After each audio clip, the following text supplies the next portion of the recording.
on a night when the numbers of COVID patients in the hospital, in ICU beds, and on ventilators reached all-time highs in Arizona. A Valley frontline worker believes that we may reach points as early as next week where hospitals actually have to turn people away. She says Arizona is dangerously close to moving to a triage system that's determining who gets treated and who gets sent home. Carissa Planelp reports tonight from Mesa. The cardiologist I spoke to has been treating COVID-19 patients at Banner Heart and at Banner Baywood here in Mesa.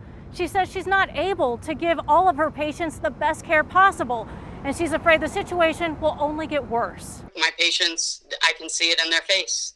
They understand what triage is.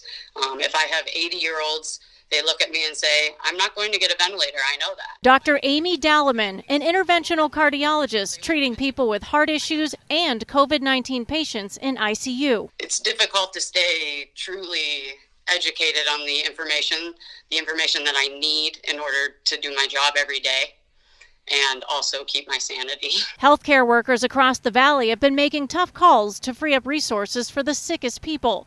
Dalliman says a worst-case scenario may become a frightening reality in just a matter of days.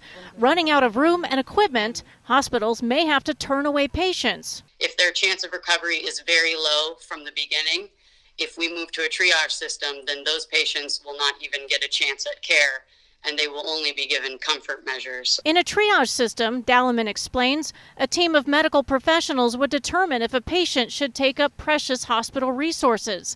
One determining factor, if the patient is likely to recover. This is truly unprecedented. In recent days, we've seen as much as 90% of ICU beds in Arizona in use.